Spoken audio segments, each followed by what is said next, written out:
Minute मुझे तुमसे करनी है कुछ बातें, क्योंकि बहुत सारे बच्चे आफ्टर इंग्लिश का पेपर देकर जब से आए हैं उनके दिमाग में कुछ डाउट्स चल रहे हैं कि मैम हम ये कराए, क्या ये ठीक था, हम ये नहीं कर आए तो क्या होगा। तो कुछ छोटी मोटी बातें हैं बेटा जो मैं आपको बताना चाहती हूं before we start with today's class, और बहुत इंपॉर्टेंट है बेटा क्योंकि ये पेपर प्रेजेंटेशन टिप्स तुम्हें बहुत काम आएंगी। तो बहुत ही ध्यान से सुनना भाई, बहुत ध्यान से सुनना।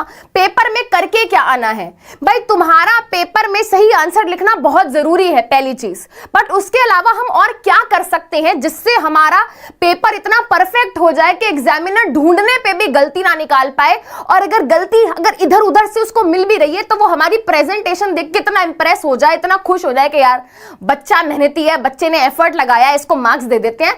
मार्क्स नहीं काटते, जहां पे मान लो भाई 1.5 मार्क कटने वाला था हो सकता है वहां पे आधा ही मार्क कटे, ठीक है। तो प्लीज ध्यान से सुनना बेटा, जो भी पॉइंट बता रही हूं एक एक पॉइंट बहुत इंपॉर्टेंट है। ये कुछ चीजें करोगे तो बेटा तुम्हारे ऑटोमेटिकली 4 से 5 मार्क्स बढ़ जाएंगे तुम्हारे साइंस के पेपर में, ये मैं बोल रही हूं, ठीक है। सबसे पहले तो भाई देखो, तुमने फीस भरी है, फ्री में पेपर नहीं दे रहे हो तुमने सीबीएसई को पैसा दिया है, तो एक एक आंसर शीट जो तुमको मिलती है ना बेटा, तुमने उसका पैसा दिया है, तो use it very very nicely, no कंजूसी। हर क्वेश्चन के बीच में बेटा 2 से 3 लाइन का मार्जिन छोड़ना है, साइड में लेफ्ट एंड राइट में मार्जिन छोड़ के लिखना है, क्वेश्चन के बीच में गैप छोड़ना है। पेपर बहुत ही नीट एंड क्लीन उससे हो जाता है, और टीचर को कहीं टिक लगाना है, कुछ भी करना है तो उसको स्पेस मिल जाता है। और अगर कल को तुम भी भाई, तुम्हें लिखते लिखते याद आया कि यार मैंने तो वहां पे एक पॉइंट स्किप कर दिया, मुझे कुछ वहां पे एग्जाम्पल ही ऐड करना है या एक लाइन ही वहां पे सेंटेंस ऐड करना है, तो तुम्हारे पास इतना स्पेस होना चाहिए कि तुम वहां पे कुछ लिखाओ। तो भाई मार्जिन जरूर छोड़ना है। कोशिश करो कि तुम पेपर को सीक्वेंस में अटेम्प्ट करो, राइट। अब बहुत सारे बच्चे कहेंगे मैम एमसीक्यू तो आखिरी में भी हो सकते हैं, क्यों ना हम पहले लॉन्ग आंसर टाइप क्वेश्चन कर लें। कर लो भाई, तुम्हें जो भी करना है, बट मेक श्योर करना है तुम सबसे पहले तो बेटा ऊपर सेक्शन लिखो। सेक्शन बी कर रहे हो तो बेटा सेक्शन बी के सारे क्वेश्चन एक बारी में, सेक्शन डी कर रहे हो तो सेक्शन डी के सारे क्वेश्चन एक बारी में, सेक्शन सी कर रहे हो तो सेक्शन सी के सारे क्वेश्चन एक बारी में, ठीक है। तो भाई इन चीजों का ध्यान रखना, ठीक है। सीक्वेंस अगर पूरा नहीं कर पा रहे 1 2 3 4 तो कोई नहीं भाई, सेक्शन अगर कर रहे हो कोई भी पर्टिकुलर सेक्शन पकड़ो, उसके सारे क्वेश्चन सीक्वेंस में करो। वेरी वेरी इंपॉर्टेंट, डायग्राम्स को भाई मैंने हाईलाइट करा, आप ध्यान से सुनना। डायग्राम कोई भी पेन से नहीं बनाकर आएगा भाई। अगर तूने पेपर में अगर पेन से बनाया डायग्राम तो घर आके जो पिटाई करूंगी ना मैं तेरी, याद रखियो।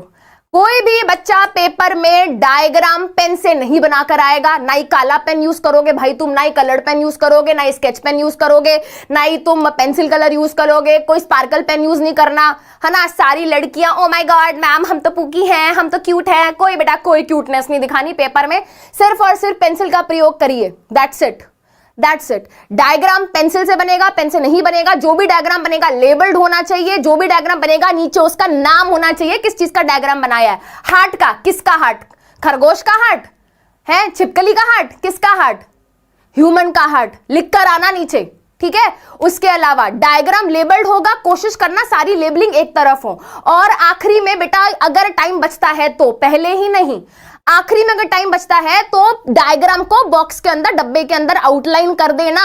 अब बहुत सारे बच्चे हैं जो कह रहे हैं मैम हमसे डायग्राम नहीं बनते। भाई डायग्राम नहीं बनता तो छोड़ के नहीं आना। ह्यूमन का हार्ट नहीं बन रहा तो भाई तू एक डब्बा बना के उसमें 4 डब्बे बना के उसकी लेबलिंग करा, आउटलाइन बना दे।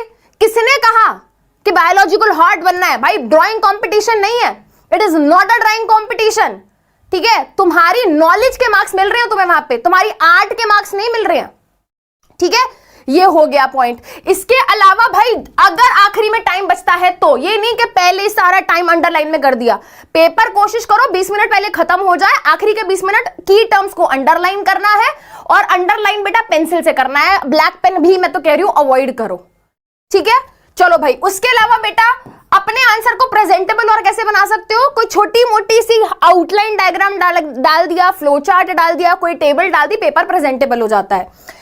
ओवरराइट नहीं करना भाई। 2 मार्क के क्वेश्चन में 2 मार्क लायक ही कितना कंटेंट लिखना है। 2 मार्क के क्वेश्चन में पूरा पन्ना नहीं भर के आना, ठीक है।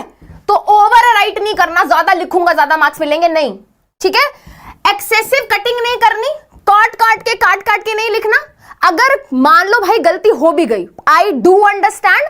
पेपर यार, बोर्ड का पेपर है ही ऐसी चीज, टेंशन में, स्ट्रेस में, प्रेशर में आके गलतियां होंगी, कोई दिक्कत नहीं है, हो करो गलतियां, बट गलती अगर हो जाती है तो भाई अच्छे बच्चों की तरह उसको इस तरीके से, है ना, एक सिंगल लाइन से ऐसे कट कर दो, ये ले, ये नहीं करना, समझ रहे हो भाई, ये हरकत मत करना। गलती हो गई है, हल्की सी पेंसिल से उसको कट करो और यहां पे वो टर्म लिख दो, ठीक है।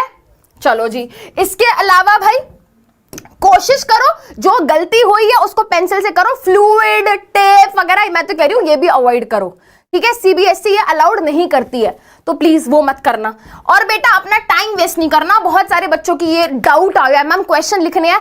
भाई क्वेश्चन तुम्हें पेपर मिला है, तुम्हें सिर्फ और सिर्फ आंसर लिखने हैं, कोई भी क्वेश्चन तुम्हें नहीं लिखना। क्वेश्चन भी लिख कर आ रहे हैं, आंसर भी लिख कर आ रहे हैं, नहीं भाई।